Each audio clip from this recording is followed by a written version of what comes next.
Tonight, we are so fortunate to have Lauren Rossbash with us.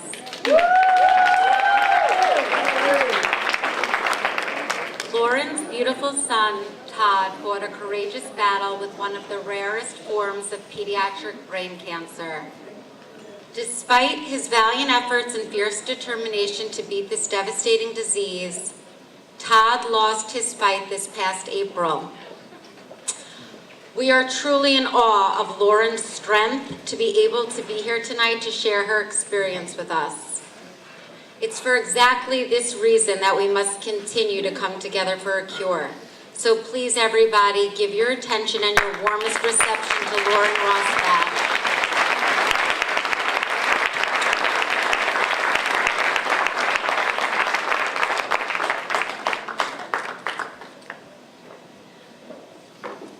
First, just want to say thank you for everyone who's come here tonight, and thank you to PCF for allowing me to be the guest keynote speaker.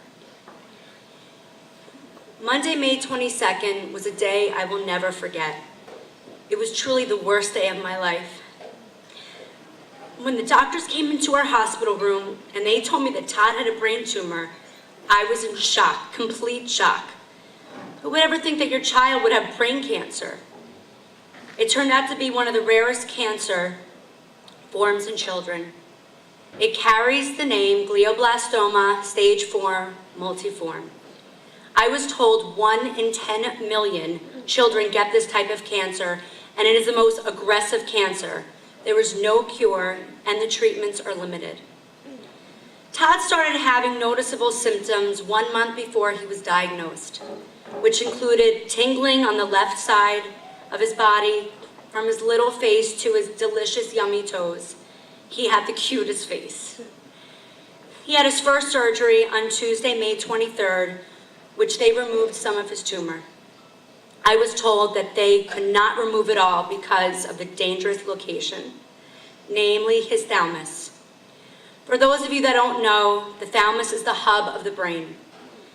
3 days before his 12th birthday, this is what I was told. After surgery, we were told that rehabilitation would be in order.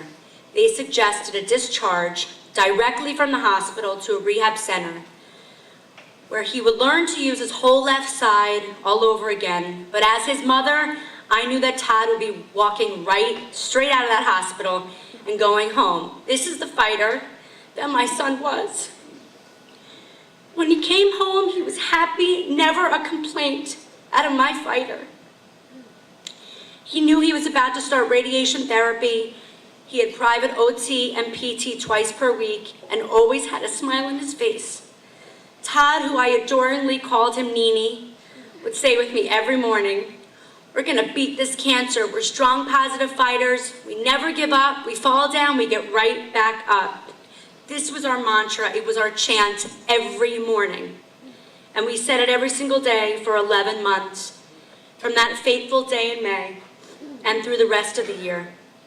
We chanted this even as Todd transformed from an energetic, funny, athletic, playful, and charismatic boy into a swollen, slow-moving, steroid-induced cancer patient who now needed the aid of a wheelchair and round-the-clock care. This happened all so fast, it really was, but we kept chanting our mantra. We never gave up, and I truly thought he was going to beat this. I really thought he was going to be that miracle kid. Sometimes I might have thought to myself, where was my boy? You see, Todd that we all knew and loved was not really recognizable anymore. I mean, I knew he was there through and through, but after 2 months of radiation and 2 clinical trials with new medicines, so many facets of Todd's body and essence had changed. It was a time of deep searching as a mother and a friend. In my searching, I realized that Todd and I were stuck like glue. He was my baby. He was my Nini. We loved to cuddle and sing, and his funny antics will fill my memories forever. He always looked out for all of his friends, and most importantly, his big brother, Justin. Justin was his favorite person. They were more like twins, thick as thieves.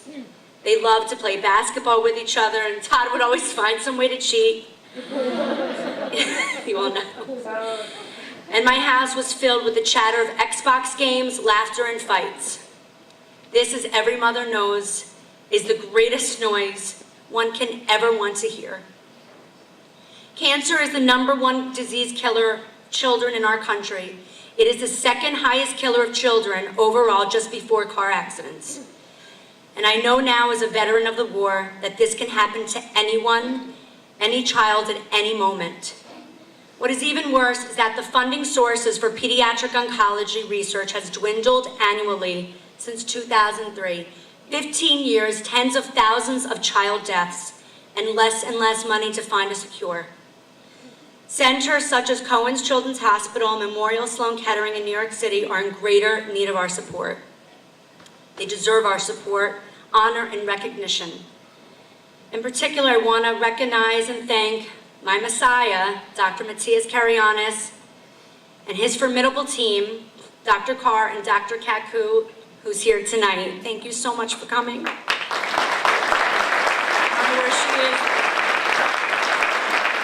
She was amazing. They stood firmly by Todd and our entire family. And also a special shout out to his favorite girlfriend nurse, Joni Miller, the best. They gave us hope and they never gave up. They made us feel safe, and most importantly, they made my Todd feel safe. Todd died on April 27th, 2018. 11 months and 5 days from his diagnosis. We are not the same, we are never the same. But as Todd and I always chanted, we're gonna beat this. This fight for me and my family is a fight against grief, sorrow, and what could have been. But the fight for the rest of our children and families is the fight for a cure. Todd was so special. I know deeply that he will never, ever be forgotten. I love and miss you, Nini. Always and forever. Heart, heart, heart, heart. Thank you.